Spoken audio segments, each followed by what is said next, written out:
I'm Lorna Sass. I'm the author of Cooking Under Pressure, which has recently come out in the 20th anniversary edition. Very excited about that. And today I want to show you how to do a version of a recipe I have in this book, chicken with lentils and spinach. It's got Middle Eastern spices, and I'm going to start off actually putting a little bit of chicken fat in the pressure cooker. You can use oil. But the whole genesis of this kind of version that I'm doing today is to show you how to make a lentil soup and a chicken broth at the same time. And this recipe was inspired by the fact that I roasted a chicken yesterday, I have a carcass left over, so I was going to make broth anyway, but I thought, why don't I just make lentil soup and chicken broth at the same time?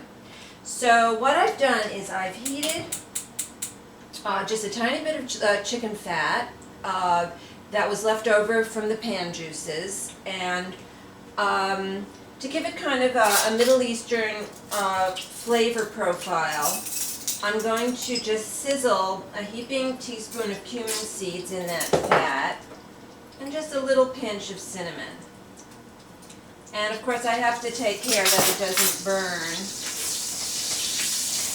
This, by the way, is a nice tall 8-quart cooker, and people often ask me what size cooker, and I will tell you don't get anything smaller than a 6-quart, and an 8-quart gives you lots more flexibility if you don't have a storage problem. Okay, I'm now going to add some onions, and I don't find in the pressure cooker that it's really worth it to cook down the onions or brown them. You know, it's a matter of personal preference, but I'm a fast-forward kind of cook, and I don't really normally find that the flavor boost is sufficient to warrant the 5 extra minutes of cooking.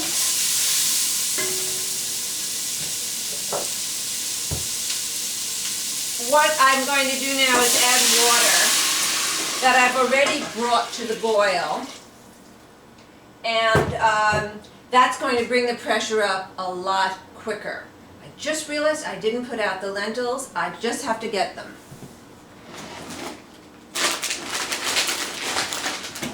I'm back with the lentils. Okay, so I find that you need approximately 8 cups of liquid for 1 pound of lentils, or 1 pound of split peas. You could do the same recipe with split peas.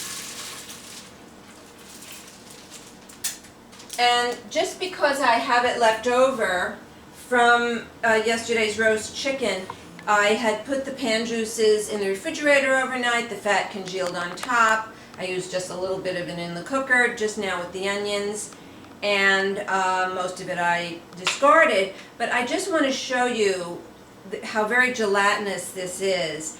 And the pressure cooker will give you this gelatinous quality in a broth if you cook the chicken carcass for 30 minutes. I'm going to compromise today making this soup, and I'm going to cook it for 20 minutes under pressure. The lentils by that time will be pureed. I'm going to add this for added flavor just because I have it, and it's going to give a very luscious quality to the soup. Now I'm adding my chicken carcass, and we've left some of the meat on there just because, well, why not?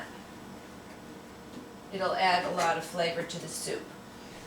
Now, I'm going to lock my lid in place, and each cooker is a little different in design.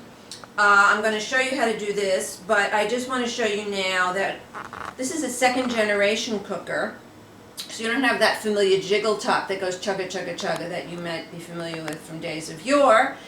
But this one, you know exactly when the pressure has reached high, which is 15 pounds of pressure, when you reach your 2nd orange ring. Now, as with most pressure cookers, you nestle the lid in place. You have to, you'll see, you line up. In this case, there's a little circle and a circle on the bottom handle and a circle on the lid. You line them up, and the lid nestles into place. And then I'm going to align the handles. And in this model, in order to lock the lid in place, I just move this little blue tab forward.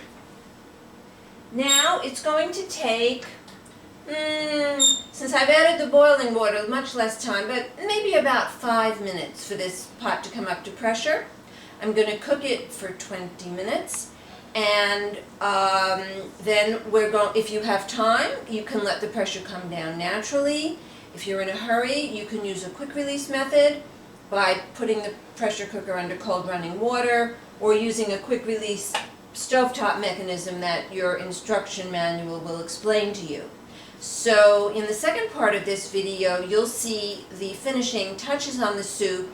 I will add some frozen string beans. You can add frozen spinach or fresh spinach, and we'll add some salt to taste. See you soon.